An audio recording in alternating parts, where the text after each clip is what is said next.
Boa noite, graça e paz, tudo bem? Todo mundo animado para 2026? Hoje de manhã o povo estava bem animado, hein? A gente começa com a bateria recarregada, né? Dormiu bastante aí esses dias, ou não? Não, né? Esse povo aqui não dorme, né? Eu perguntei quem viajou, quase ninguém viajou. Eu falei, ô pobreza. Não viajou para lugar nenhum. E hoje à noite, tem alguém que viajou aqui? Olha lá, ó. Isso. Ó, Santa Helena, Creúna não vale. Estou falando de viagem boa. Não, Santa Creúna é bom também. Então, gente, vamos lá. De manhã nós trouxemos uma palavra sobre o amor e eu falei sobre a escola do amor. Quem estava pela manhã aqui? Quem estava? Ok. Nós ficamos de concluir a mensagem. Lamentavelmente não deu tempo, porque só tínhamos 50 minutos e nós tínhamos muito para falar. Agora à noite eu vou refazê-la e vou tentar concluir. Eu tenho que concluir, né, essa mensagem. A escola do amor. Quem se lembra o texto que nós lemos? Gênesis 2, 15 e 17. Ok. Então, já de posse da arma, vamos abrir, né, a nossa escopeta santa. Gênesis 2, de 15 a 17. Muito bom quando eu ouço esse barulho de Bíblia, viu, gente? Muito bom, muito bom. Eu ainda acho que nós devemos continuar trazendo a Bíblia para a igreja. A minha geração vai passar, mas queria muito que a geração vindoura mantivesse essa tradição da Bíblia escrita, né? Vamos lá. E tomou o Senhor Deus o homem e o pôs no jardim do Éden para lavrar e guardar.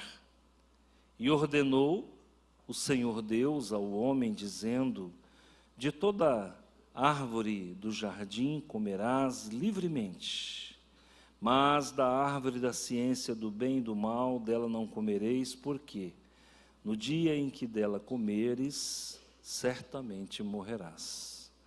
Nós vamos orar nesse momento. Senhor meu Deus e meu Pai, em nome de Jesus, muito obrigado pela semana que começa, a primeira semana do ano de 2026. Mas nós também queremos chegar à última semana. Queremos vencer o 2026. E o agir do Senhor é perceptível nessa noite. Eu preciso relatar aqui, irmãos, nesta oração, o Senhor abriu os meus olhos espirituais e eu vejo o mover das águas.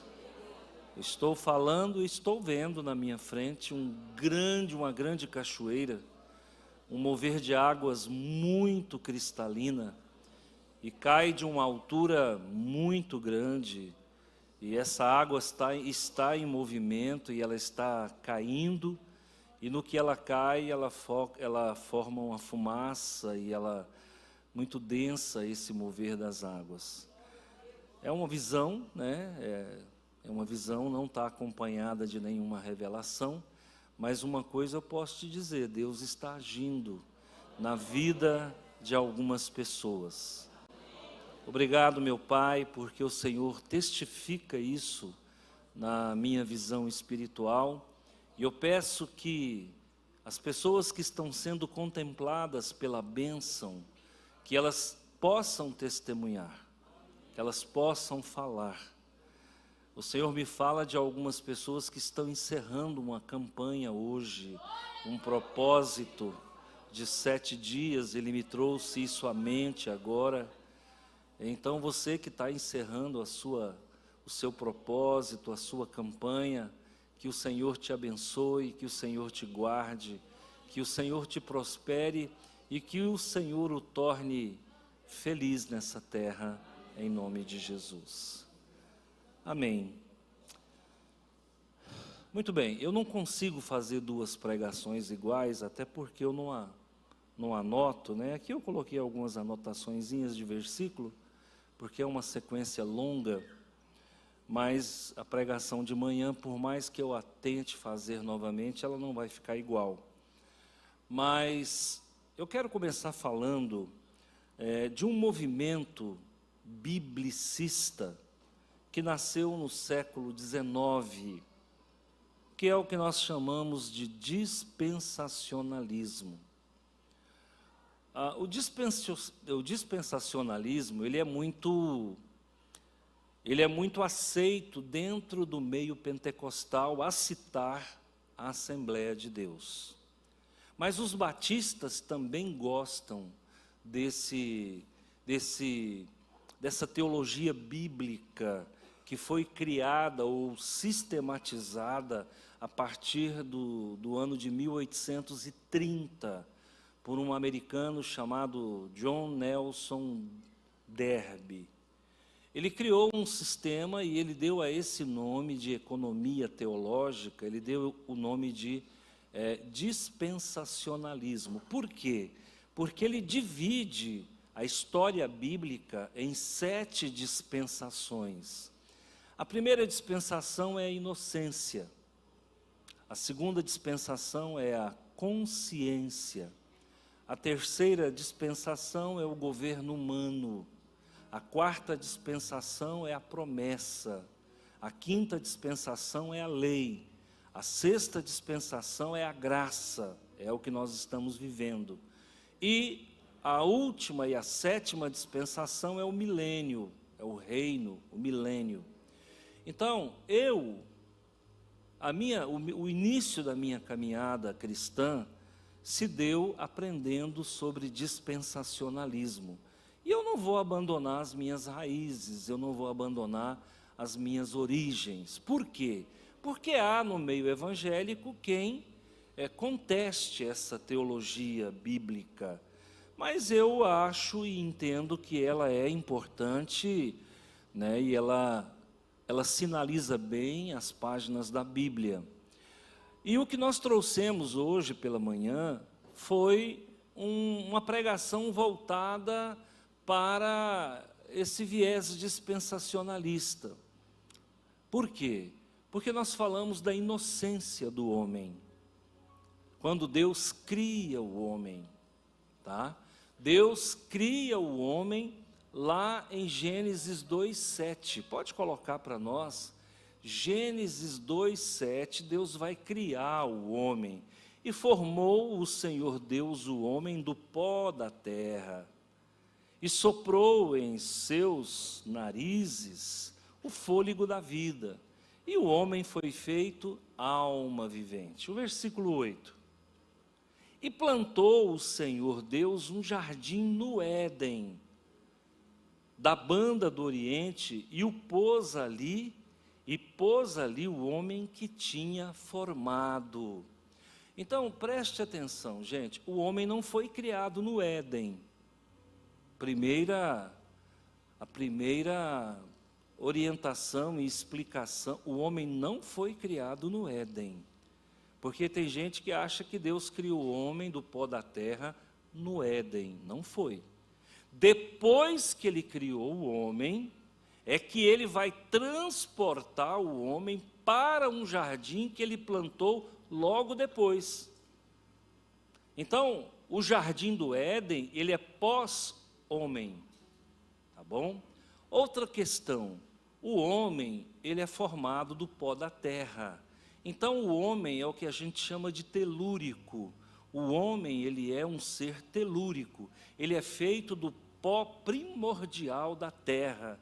E desse pó primordial da terra, Deus, então, com o seu poder, com a sua genialidade, ele cria o homem, forma ali um vaso de barro, um homem de barro, e ele sopra, né? A palavra aqui é nefesh, Ele sopra nas narinas do homem o fôlego da vida, e o homem passa a ser alma vivente.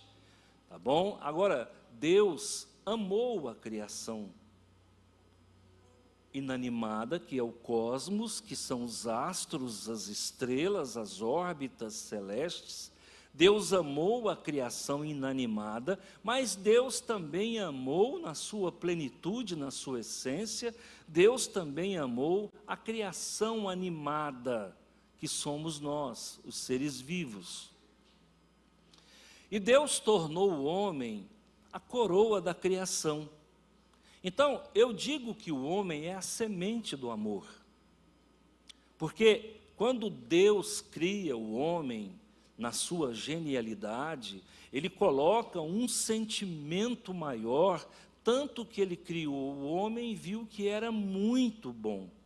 Tudo que Ele criou antes, Ele entendeu que era bom. Mas quando Ele cria o homem, Ele entende que é muito bom. Então, isso é a coroa da criação, tá? E o homem, então, se torna a semente do amor. Agora, quando Deus cria o homem, Ele o cerca de uma aliança, aliança do amor. Por quê? Ao criar o homem fora do Éden, Ele disponibilizou para o homem, primeiramente, proteção. Depois, Ele disponibilizou para o homem proteção, depois Ele disponibiliza para o homem provisão. E depois Ele disponibiliza para o homem, no mesmo ato criacional, Ele disponibiliza propósito. Então, quando Deus cria o homem, Ele o cerca de proteção, Ele o cerca de provisão, e Ele estabelece um propósito para esse homem. Queridos, isso é a prova do amor. Então, por isso que eu estou dizendo que o homem é a semente do amor. Agora, quando Deus dá a proteção, dá a provisão, estabelece um propósito, Ele cria uma meta missional para o homem. E é dado ao homem uma missão, porque Ele projeta o homem para prosperar. Por isso que a prosperidade, ela nos envolve o tempo todo. Todo homem bom, todo bom homem quer prosperar. Hoje eu estou andando a pé, mas eu quero comprar uma bicicleta. Eu estou andando de bicicleta, mas eu quero comprar uma Garelli. Eu estou andando de Garelli, mas eu quero comprar uma moto. Eu estou andando de moto, eu quero comprar um carro. O homem, ele é dotado de um sentimento de prosperidade, porque isso está na gênese criacional do homem. Então, Deus estabelece um propósito, como eu disse, e desse propósito Ele cria uma missão para que o homem possa prosperar. Pastor, e o que é a nossa leitura que foi feita, a leitura basilar, tem a ver com amor? Então, aqui agora, eu vou te mostrar no versículo 15, só coloca Gênesis 2,15, olha. E tomou o Senhor, Deus, o homem. Tomou da onde? Do local onde Ele o havia criado. Ele pega aquele homem daquele local que Ele havia criado e Ele transporta esse homem para um jardim, que é chamado Jardim do Éden, ou Jardim no Éden. Ao mesmo tempo que ele era no Éden, ele era do Éden, para o lavrar e o guardar. Qual que é a missão? Lavrar e guardar, ou seja, cultivar. Então, qual é, dentro da semente do amor, Deus circunda o homem de proteção, provisão, propósito, missão e prosperidade. Então o homem foi colocado nesse jardim para crescer e multiplicar, para cultivar e guardar, para lavrar e cuidar. Então nós somos dotados de uma missão. Nós somos dotados de uma missão de cuidar e prosperar, fazer crescer. Então isso é o ápice do amor de Deus. Então o homem foi criado numa esfera de amor.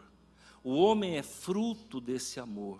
O homem é o amor em andamento. O homem é a dinâmica do amor, está dentro do nosso modo de viver, da nossa estrutura espiritual e humana. Agora, pela manhã, então agora voltando, pegando o gancho da manhã, eu falei para vocês que o amor, ele fecha um ciclo. E tem tudo a ver com o que nós lemos. Por exemplo, o amor, ele exige obediência.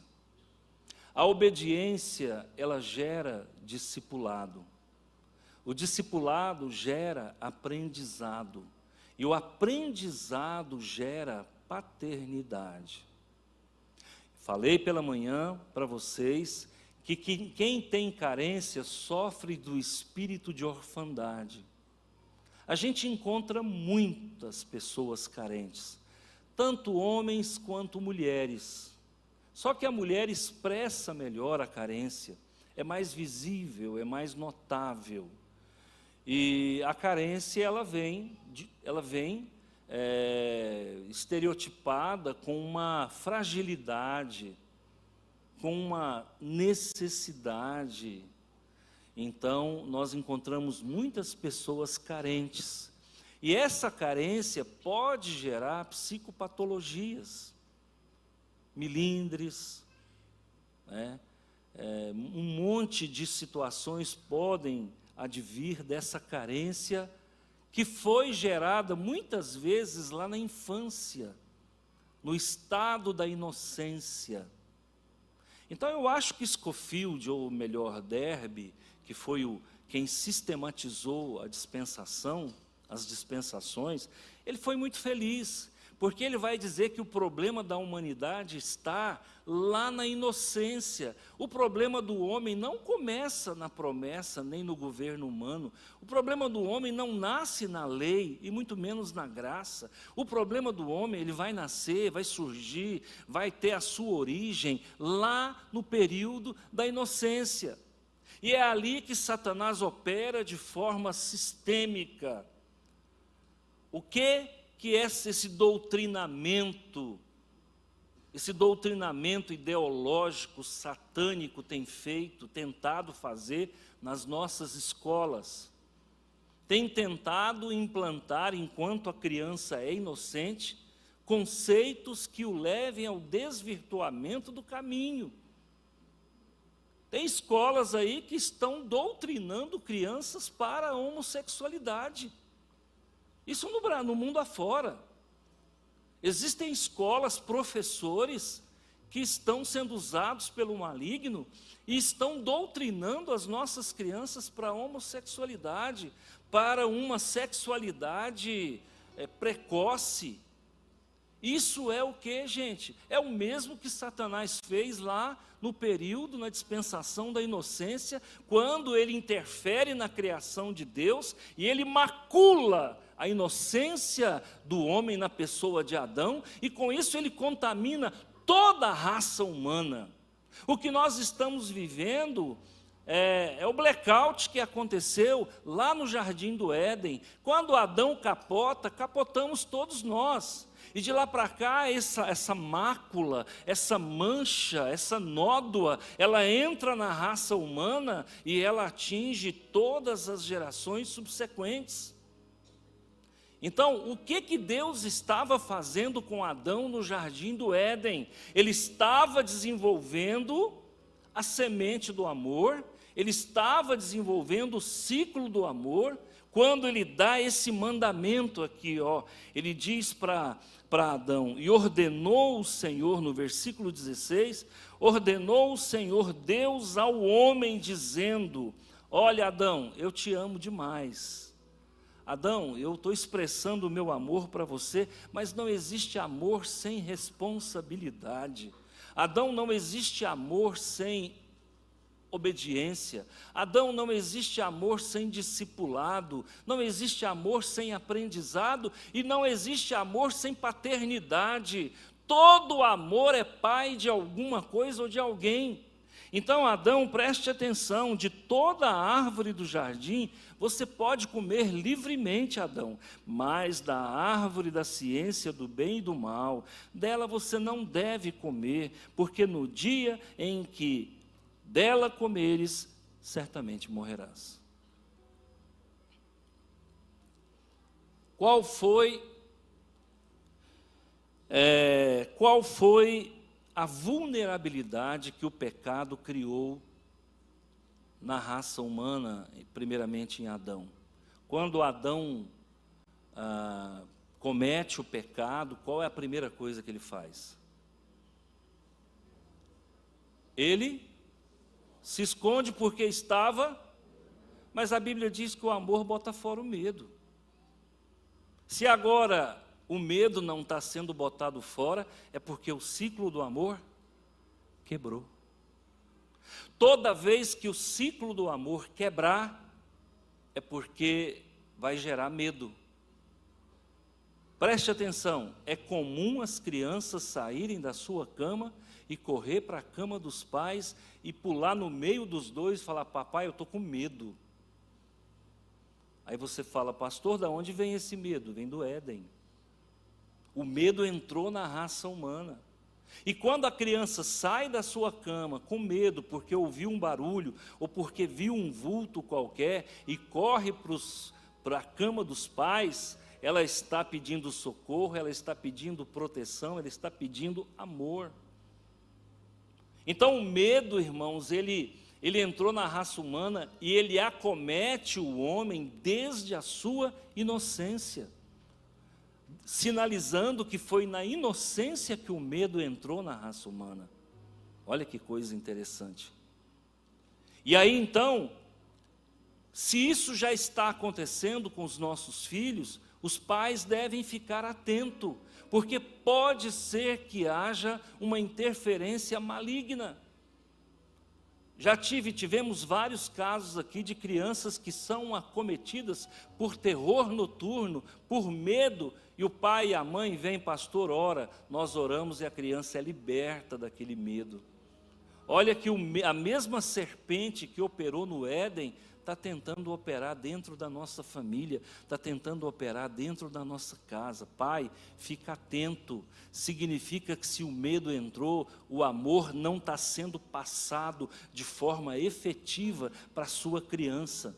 Está havendo ali um desligamento, está havendo um ladrão que não está deixando esse amor alcançar o teu filho. E a criança fica desobediente porque ela não quer mais dormir na cama dela. Lembra que eu falei para vocês que o amor exige obediência, a obediência gera o discipulado gera aprendizado, aprendizado gera paternidade. Se a criança está correndo para a tua cama, o ciclo do amor não está se completando e a paternidade não está alcançando aquela criança, por isso que ela desenvolve a síndrome do medo. Amém? Tudo bem? Eu vou mostrar para você agora também que o amor gera a obediência. João 14,15 mostra isso com clareza. Diz o seguinte: se me amardes, guardais os meus mandamentos. Toda criança, ou quase toda criança, tem uma tendência de não querer obedecer. Sim ou não? Meu filho não faz isso, ele faz. Minha filha não faz isso, ela faz. Porque a própria criança, que carrega em si a semente do pecado, ela é tentada a quebrar o ciclo do amor. Então, quando o pai fala: não faz isso, ela resiste. Por quê? Porque há dentro dela uma rebeldia oriunda do pecado original, que diz que não é para ela amar, não é para ela obedecer os seus pais, e isso desliga o ciclo do amor. Lá em João ainda 14, 21, fala um pouco mais sobre isso. Olha o que diz: aquele que tem os meus mandamentos e os guardas, este é o que me ama. Então nós vamos percebendo que nem nós amamos Deus da forma como nós achamos que amamos. Nós também prevaricamos no amor. Então aquilo que nós tínhamos como semente quando era criança, agora muitas vezes se tornou uma erva daninha. Agora se tornou uma árvore infrutífera, de folhas secas, que nos impede o estabelecimento pleno desse amor de Deus em nossas vidas. Lá em João 14, 21 também fala sobre isso. 14, 23, desculpa. Jesus respondeu e disse-lhes: se alguém me ama, guardará a minha palavra. Então, gente, preste atenção, é muito sério. O que aconteceu com os nossos filhos na infância, agora muitas vezes está acontecendo conosco na caminhada com Jesus. A gente não guarda os mandamentos. O pastor fala, não é do jeito que ele fala não, esse pastor é muito radical. Aí nós falamos, não, mas o Silas Malafaia falou isso, o pastor está falando aquilo. Percebe que a relativização, ela é uma forma de respaldar a desobediência. Então nós temos que tomar muito cuidado. Nós temos que entender quem ora por nós. É o pastor Antônio ou é o Silas Malafaia? Quem é que vai fazer o nosso culto fúnebre? É o pastor Antônio ou o Silas Malafaia? Quem vai chorar em cima do nosso caixão ou vai se entristecer? Então a gente tem que saber quem é que faz a nossa cobertura. Se é o pastor Silas Malafaia, amém, glória a Deus. Mas se não é, se é o gordinho da abóbora, então, meu irmão, obedece. Se ele está falando que é tal coisa, que é para funcionar assim, não relativiza, não. Sabe por quê? Se você obedece, as bênçãos do Senhor te perseguem. Se você obedece, você é um discípulo. Se você é um discípulo, você é um aprendiz. Se você é um aprendiz, você não sofre do espírito de orfandade. Aquela sensação de que está faltando alguma coisa, todo mundo tem um vazio. Lembra, o que me trouxe para a fé cristã evangélica foi exatamente esse vazio. Eu ia para uma festa, estava ruim. Eu ia para um churrasco, estava ruim. Eu ia para uma corrida de moto, de carro, estava ruim. Eu ia não sei para onde, estava ruim. Existia dentro de mim um vazio que nada preenchia. Que vazio é esse? É o vazio da orfandade. É o vazio do desamor. É o vazio do desligamento de Deus. É o vazio da perda de filiação. Então, como é que isso entrou na minha vida? Porque eu parei de obedecer quando era criança. Você pode observar que toda criança está pronta para Jesus, mas depois, quando ela vai ficando pré-adolescente, ela começa a ficar ruidosa. Quando ela passa para a adolescência, ela já começa a ficar revoltada, já não quer mais ouvir o pai, a mãe e o pai já não serve, o que o pai e a mãe falam, ela já não levava muito, agora já não leva de forma clara, não leva a sério. Sabe o que é isso, irmão? É a quebra do ciclo do amor. E nós estamos vivendo isso todos os dias, e estamos vendo isso acontecer, e não tem um psicólogo, agora eu vou falar com todas as letras, não tem um psicólogo que muitas vezes fala: pai, o ciclo do amor está sendo quebrado dentro da sua casa. Não tem um pastor para orientar. Pastor fica querendo fazer o povo ficar rico, fica entregando profetada nas esquinas, em vez de ensinar os pais a educar os seus filhos. Você pode observar que tem criança que você ama, e ela se sente desamada. Meu pai não me ama. Muitas vezes o pai dá o que tem, faz o melhor, mas ainda assim a criança não se sente amada. Então nós temos que furar esse bloqueio, porque essa semente de rebeldia, ela nasceu no Éden, e ela está plantada muitas vezes dentro da nossa casa, como pedra de tropeço. Agora, é importante saber que a obediência gera discipulado. Isso está em João capítulo 10, versículo 15, capítulo 15, versículo 10. Coloca para nós aí. A obediência gera discipulado. João 15, 10. Se guardardes os meus mandamentos, permanecereis no meu amor. Olha, gente, a única forma de permanecer no amor é guardar os mandamentos. Guardar os mandamentos já não é mais um ato de obediência, é um ato de discipulado.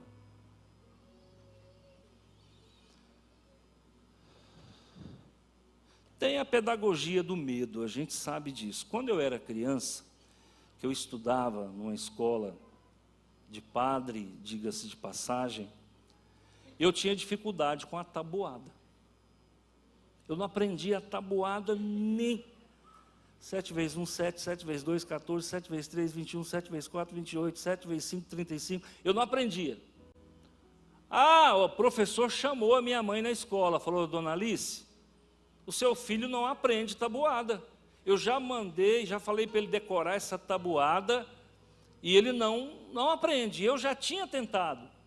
Aí minha mãe falou: não, pode ficar tranquilo, que daqui 15 dias ele vai estar sabendo a tabuada. E eu fui para casa pensando que era um remédio, que era alguma coisa, né? Assim, uma balinha, um sorvete. Chegou em casa, ela falou: se em 15 dias você não aprender a tabuada, eu vou te dar um cacete. Não é bater, não, é cacete. Eu conhecia os cacetes. Conhecia. Eu apanhava, às vezes, irmãos, eu apanhava tanto que tinha que fazer salmoura para colocar nas feridas. No meu tempo tinha um tal de fio de ferro. Não sei se você lembra disso. O cabo do ferro elétrico era um fio emborrachado. E eu lembro da cor do infeliz, era verde. E quando dava um quiprocó desse aí, o ferrão já perdia o cabo, ela já segurava na cabeça do negócio e já descia o porrete. Aquilo eu tinha que fazer uma salmourinha para colocar, para secar logo as feridas, parar de sangrar. Irmão. Quando ela falou assim: se você não aprender a tabuada, eu vou te dar um cacete, eu falei: eu já conheço. Isso é pedagogia do terror, é terrorismo familiar. E aí eu falei: não, mãe, só não precisa me bater não, que eu vou aprender. Pensa num homem que aprendeu. Até hoje, você pode perguntar qualquer tabuada para mim, você pode perguntar qual, eu te falo na hora. Entendeu? Então, eu gravei por quê? Porque eu fui aterrorizado. Agora, o que a Bíblia está dizendo? Você tem que guardar os mandamentos, isso é aprendizado, isso é memorização. Como é que eu vou? O que significa guardar os mandamentos? Significa discipulado. Eu fui discipulado pelo fio de ferro. É um vara de goiaba. No fundo, que às vezes eu não estava na casa da minha mãe, estava na casa da minha tia-mãe. E lá na minha tia-mãe não era fio de ferro. Ela falava para mim assim: eu nunca vou te bater com fio de ferro. E eu falava: com o que é, mãe? Ela falava: com vara de goiaba. Eu falei: deve ser melhor, né? Depois que eu apanhei a primeira vez, eu não sabia se eu escolhia a cruz ou a espada. E aí, irmãos, aqui em João 15, 14, preste atenção. João 15, 14. Vós sereis meus amigos se fizerdes o que eu vos mando. O que é isso, gente? Discipulado. Quando você faz o que Deus manda, você está sendo discípulo. Você obedece e está sendo discípulo. Por quê? Porque Jesus obedeceu o Pai até a morte. Então nós temos que ser discípulo. O discípulo faz o que Deus manda. O discípulo faz igual o seu mestre. Então o amor gera obediência, obediência gera discipulado. Tá? Agora, o discipulado gera o quê? Aprendizado. Tem que aprender. Não basta só decorar. Nós temos que aprender. Eu decorei com tanto amor, com tanto carinho, que eu aprendi. Nunca mais esqueci. Então, vai lá para mim, João, Mateus 28, 19 e 20. Olha aqui o discipulado virando aprendizado. Portanto, ide e ensinai. Põe para mim na versão Almeida, revista e atualizada, por favor. Olha o que diz a revista e atualizada. Ide, portanto, fazei discípulos. Nós temos que discipular e nós temos que ser discipulados, senão o amor de Deus não nos alcança de forma plena. Quem foi discipulado, quem recebeu uma Bíblia quando se converteu, ganhou uma Bíblia? Levanta a mão. Ok. E agora, você dá a Bíblia para alguém quando alguém se converte? Sim ou não? Levanta a mão, deixa eu ver. Está vendo? Isso é discipulado. Você foi discipulado recebendo Bíblia no ato da conversão. Agora, quando alguém se converte, você fala, poxa, eu tenho que dar uma Bíblia. Eu já perdi a conta das Bíblias que eu já dei para as pessoas. E eu já dei Bíblia cara. Por quê? Porque quando eu me converti, me discipularam e me ensinaram que tem que doar a Bíblia. Outra coisa, fui discipulado indo para a escola bíblica dominical. E o meu pastor falava, domingo não é dia de lavar carro. Domingo não é dia de ir no supermercado. Domingo não é dia de pagar a conta. Domingo não é dia de pesca e pague. Eu fui discipulado dessa forma. Então, para mim, domingo eu tenho que estar na igreja. Eu fui discipulado assim. Eu fui ensinado e eu me tornei um bom discípulo. Agora, o que está acontecendo hoje com a pastorada? Não discipula mais as suas ovelhas. O que está acontecendo com a pastorada? Não ora. Se o pastor não ora, por que as ovelhas vão orar? Um dia um pastor falou para mim assim, eu marco reunião de oração na igreja, aparecem 5 pessoas. Eu falei, pastor, o senhor ora? Porque de repente nem ele ora, ué. Se ele não ora, como é que a ovelha vai orar? Então, queridos, nós temos que discipular, e a gente discipula com a vida, é com o nosso modo de viver, com o nosso modo de falar, com o nosso modo de amar. Outro versículo, Tiago 1:22, coloca para mim, está falando ainda de discipulado, tornai-vos, pois, praticantes da palavra. Mas fulano tinha que estar aqui para ouvir isso aí. Não é assim? A gente quer discipular os outros muitas vezes quando nós mesmos ainda não somos discipulados. Isso aí não funciona, não tem lastro. Então, praticar a palavra é uma forma de você mostrar que você aprendeu. Como é que a gente aprende a fazer? Fazendo. Quando você foi aprender a andar de bicicleta, alguém montou e ficou atrás ali para cair junto com você? Não. A bicicleta está aí, eu ganhei a minha Caloi quando eu estudei. Papai, não se esqueça da minha Caloi, quem lembra disso? Os da minha idade lembra, né? Aí, olha o que acontece, eu passei de ano, ganhei uma bicicleta, na verdade não foi Caloi, foi Monarch, né? E aí, ganhei a bicicleta, falou, tá aí a bicicleta, pode aprender a andar. Como é que a gente aprende a andar de bicicleta? Andando e caindo. E quando é que você desaprende? Quem tem 20 anos que não monta numa bicicleta, levanta a mão.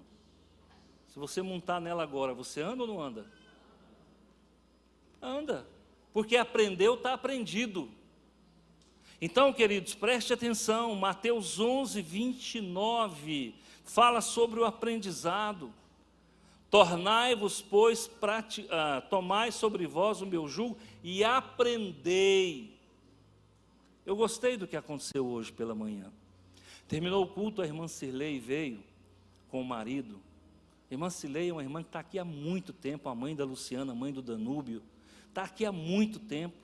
E ela veio e falou, pastor, eu aprendi naquele domingo passado, que o senhor falou, eu aprendi isso, isso e isso.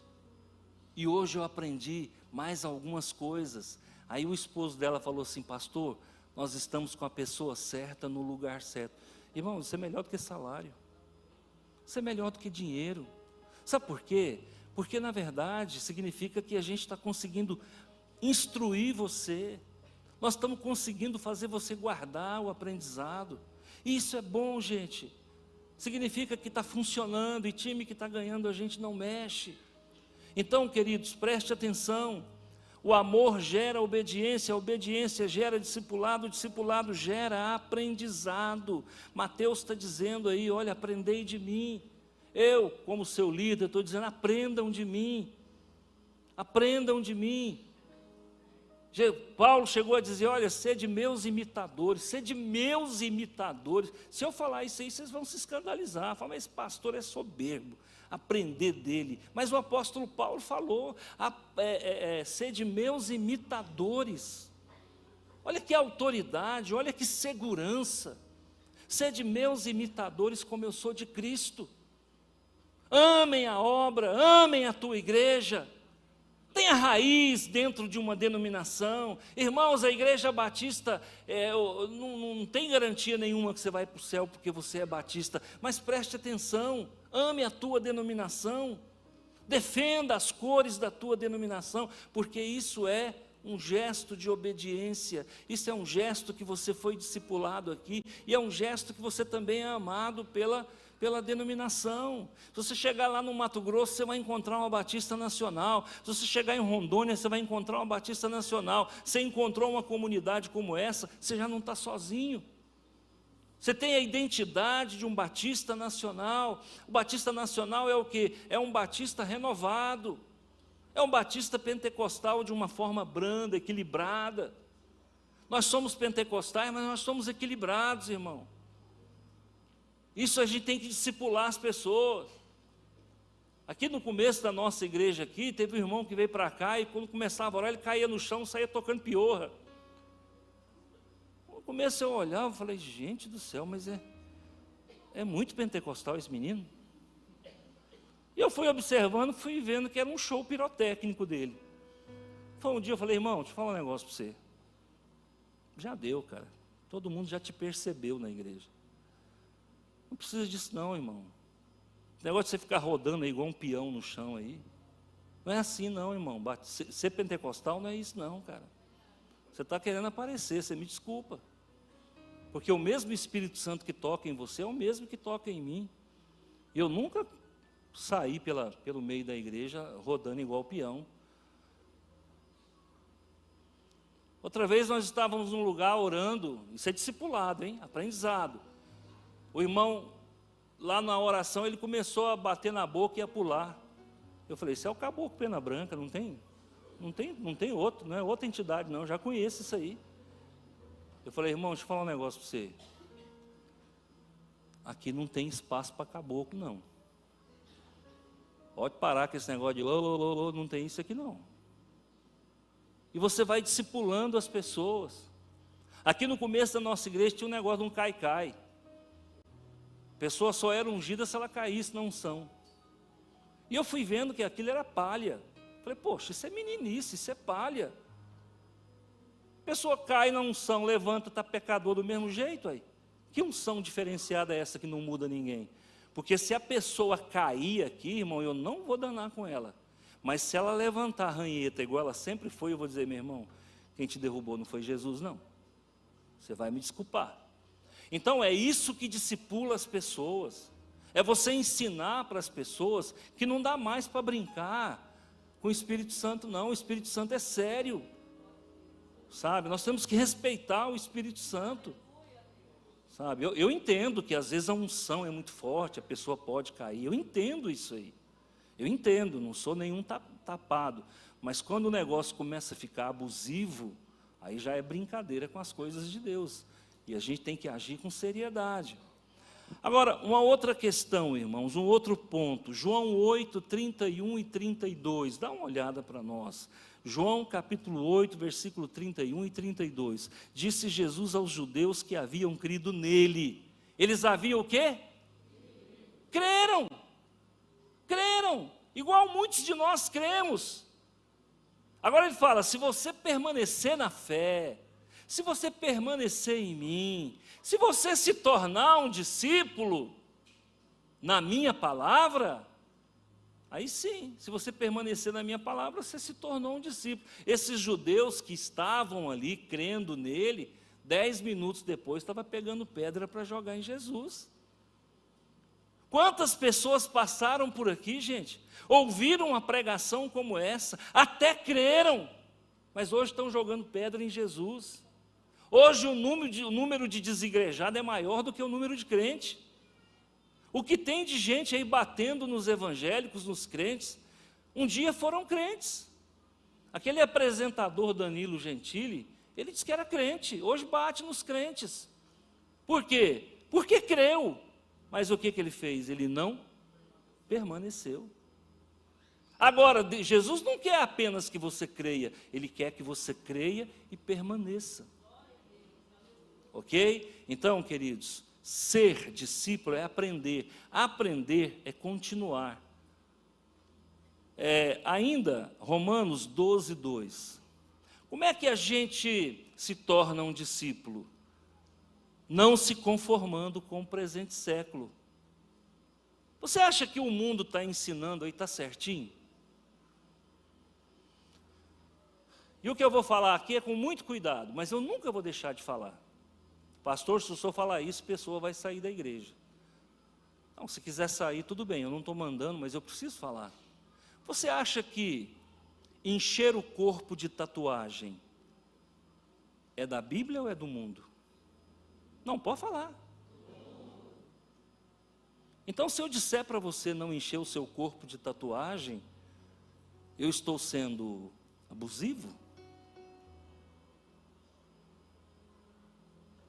Há dias atrás eu falei para um casal, não foi eu que ensinei vocês a colocarem tatuagem no corpo. Nunca ensinei vocês a fazerem isso. Nunca. Nosso corpo é templo do Espírito Santo. Ah, pastor, mas quando eu não conhecia Jesus, eu fiz. Tá bom, irmão, é o tempo do engano. Passou. Daqui para frente não faz mais. Isso é discipulado, irmão. Isso é palavra de Deus. A Bíblia é muito clara em Levítico. Não colocais marca no teu corpo. Esses dias encontrei um pastor aí, medalhão, presbiteriano aí, famoso, que dá palestra, que viaja, que não sei o quê, defendendo a tatuagem. Eu não vou defender nunca a tatuagem. Eu vou te aceitar, eu vou te respeitar, não tem problema. Não vou te excluir, não vou te maltratar, não vou te julgar, mas não é bíblico. Não é bíblico. O pastor está me mandando embora. Outra coisa, pessoa entrar na igreja com boné. Eu acho que não é respeitoso. Eu sou de um tempo que as pessoas passavam na porta da igreja e tiravam o chapéu. Eu sou de um tempo que as pessoas passavam na porta da igreja e faziam o sinal da cruz. Nós não fazemos, mas eu acho bonito e eu respeito. Se o pastor mandar eu tirar o boné, eu saio da igreja. Viu? Eu te pergunto, está pronto para declinar? Creu, mas não vai permanecer. Creu, mas não... Eu não acho certo uma pessoa vir de short para a igreja. Eu não acho certo. Pastor, mas o senhor vai deixar? O que eu posso fazer, irmão? Eu não posso colocar ali e dizer só entra quem está assim, quem está assado. Eu não acho certo uma moça vir com a barriga de fora. Bota um piercing no umbigo e sai blim, blim, blim, blim, sai no meio do povo. Tem gente que tem tanto piercing que parece que é polaco. Se tiver perdido, só pode esperar que o polaquinho vai bater, você acha? Não acho certo. Eu não posso dar minha opinião? Não, agora, pastor, não é politicamente correto. Pois é, então eu sou um incorreto. E eu não tenho medo de perder ovelha. Não tenho medo de perder ovelha. Isso é discipulado, isso é aprendizado. Ah, mas eu amo a Deus. Como é que você ama, irmão? Me fala como é que você ama se você não obedece. Como é que você fala que você ama se você não é discípulo e você não aprende o que a gente ensina? Você aprende o que o cantor fulano de tal, sai do chão. Aí chora lá no show de Zezé de Camargo e Luciano. Aqui dentro da igreja não derrama uma lágrima.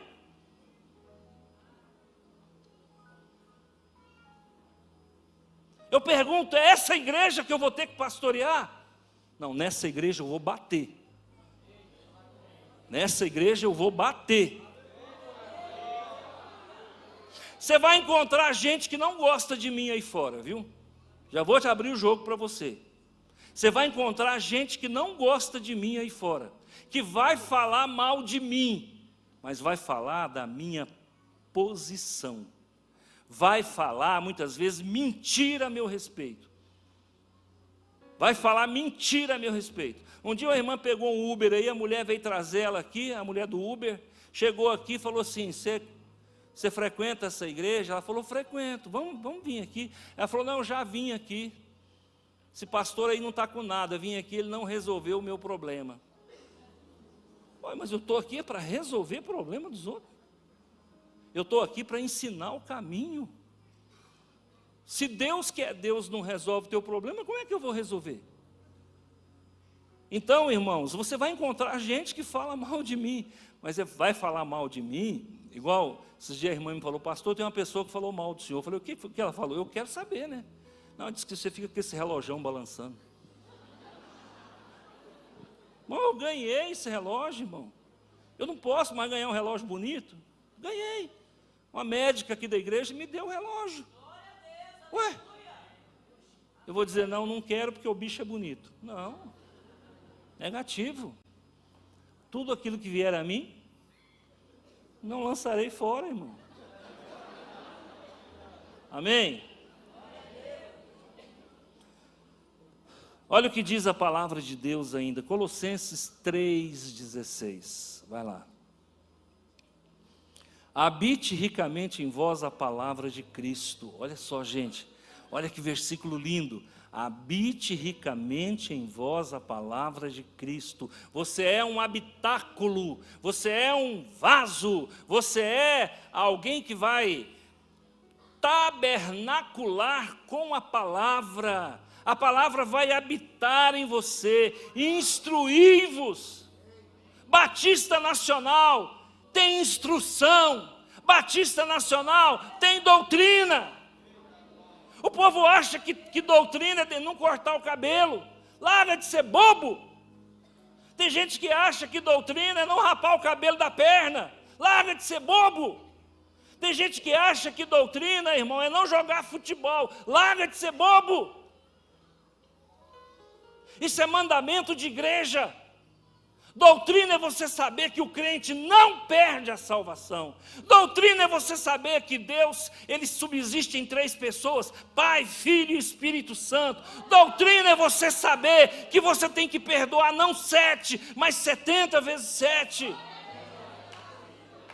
Você sabe por que essas igrejas ficam ensinando aí fora que crente perde a salvação? É uma forma de coerção teológica, é para prender a pessoa na igreja. Aí a pessoa parou de frequentar aquela igreja, o fulano desviou. Desviou do quê? Trocar de igreja ninguém desvia porque troca de igreja, não. Se o capim estiver fraco, a ovelha vai buscar um capim mais verde. Ora, outra coisa, o crente perde a salvação. Tá, irmãos, se tem versículo que fala que o crente perde a salvação, tem 3 vezes mais versículo que fala que não perde. Que não perde. Agora, não confunda deixar de frequentar a igreja com perda de salvação, pelo amor de Deus. Tem igreja aí que você tem que parar de frequentar mesmo. Tem que parar de frequentar mesmo. Por quê? Porque não está ensinando a sã doutrina, não está ensinando o caminho da porta estreita. Arregaçaram a porta, qualquer um pode entrar. Aí um dia um cara, para me provocar, chegou para mim e falou assim, crente, você vai para o céu? Eu falei, você vai? Ele falou, eu vou. Eu falei, então eu também estou dentro. O cara com a vida torta daquela disse que vai e eu. Ele veio me provocar. Falou, e aí irmão, você vai para o céu? Eu falei, você. Ele falou, eu vou. Eu falei, então estou dentro, filho, estou lá. Chego primeiro que você, se brincar. É porque você está achando que eu tenho a vida torta? Eu não estou achando nada, você está me perguntando, estou te respondendo. Então, queridos, Colossenses está dizendo, olha, se instrui na palavra. Não fica frequentando igreja, fica passando melzinho na chupeta. Tem gente que fica buscando profecia. Aí vai lá em Santa Helena, vai não sei aonde, vai não sei onde. Aruanda Gospel. Pelo amor de Deus, vamos buscar a palavra. Isso aqui alimenta, isso aqui cura, isso aqui liberta. João 14, 26, olha o que diz a palavra. Estou falando de aprendizado. Mas o Consolador, o Espírito Santo, o Paráclito, a quem o Pai enviará em meu nome, esse vos ensinará. A Bíblia toda está falando de aprendizado, gente. Igreja onde você não aprende, fuja dela. Igreja onde você entra o ano e sai o ano e você não cresce, você não melhora, você não aprende. O pastor no altar é uma coisa, fora do altar ele é outra. Se você acha a minha cara feia no altar, fora do altar ela é mais feia ainda. Se você acha que eu sou santo aqui no altar, deixa eu falar uma coisa para você. Eu sou mais santo ainda quando eu desço. Minha esposa está aí, pode perguntar para ela. Você quer saber a vida de um homem? Pergunta para a mulher. Elas contam tudo. É verdade. Fala, irmã. Elas contam tudo. Dia que eu vou pregar, eu não brigo com ela. E nem nos outros dias também, né, meu bem? Porque ela fica ali só assim, ó. É mais ou menos assim, quando chega em casa a gente conversa. Orai por mim, irmãos, intercedei por mim. Aprendizado gera paternidade. Agora aqui eu fecho, tá? Aprendizado gera paternidade. Então veja bem, o amor exige obediência. A obediência gera discipulado. O discipulado gera aprendizado. E o aprendizado gera... Pastor, quem é um homem que tem espírito de orfandade? É um homem carente, é um homem inseguro, é um homem que não tem segurança de nada na vida dele, vive em crise. Ele é um homem que vive no espírito da orfandade. Agora eu vou te mostrar quem é o seu pai, como é que gera paternidade e como é que fecha o ciclo do amor. Vamos lá, 1 Coríntios 4,15. Vou fechar com a paternidade. Porque ainda que tivesseis milhares de preceptores em Cristo, não teríeis, contudo, muitos pais. Você está entendendo? Mesmo que você tivesse 1000 pastores, mesmo que você tivesse 1000 professores, mesmo que você tivesse 1000 discipuladores, você só tem um pai. Quem é teu pai? Deus. Saiba disso, você tem pai. Você não tem padrasto no céu, você tem pai. E ele não é pai só durante as 8 horas da vigília. Ele é pai 24 horas, 365 dias por ano.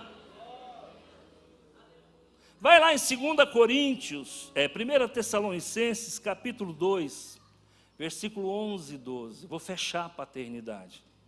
E sabeis ainda que de que maneira, como pai a seus filhos, a cada um de vós.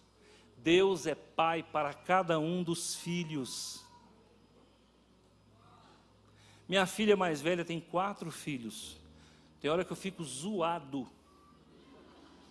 Me dá labirintite, irmão. Eu fico tontinho, porque um grita de cá, outro grita de lá. Mãe, o outro me bateu, não sei o quê, eu caí, não sei o quê. Eu falo, Jesus do céu, estou louquinho, estou louquinho, estou louquinho. Será que o nosso Deus é assim, irmão? Aí um filho pede uma coisa, outro pede outra, o outro cai, bate o carro, o outro queima, o outro sapeca, o outro grita, o outro briga. No mundo inteiro. E o que ele está dizendo? Deus é pai de cada um de nós. Deus não nos trata por atacado, Deus nos trata no varejo. Ele consegue atender eu e o pastor José Carlos ao mesmo tempo. O pastor José Carlos dá mais trabalho para Deus do que eu, mas ele consegue atender nós dois. Esse é o nosso Deus, irmão. Viva no espírito da paternidade. Agora, se você tem Deus como teu pai, com certeza você não é órfão e com certeza você recebe o amor dele. Amém? Eu quero deixar essa pregação para você nessa noite. O amor exige obediência, o amor gera discipulado, o amor gera aprendizado, o amor gera aprendizado, gera paternidade. Amém? Deus abençoe a sua vida, Deus te guarde. Eu quero deixar para vocês aqui, até escrevi para não esquecer. O discipulado é a manifestação visível do amor invisível de Deus. Eu coloquei ainda, o discipulado é a pedagogia espiritual da obediência. O discipulado é a fidelidade prática do amor de Deus. Viva no discipulado. Jesus discipulou 12, e 12 ganharam o mundo. Se você discipular 20, talvez você ganhe o universo. Mas o discipulado que Jesus fez foi perfeito. Quantos anos durou o discipulado de Cristo? 3 anos e meio.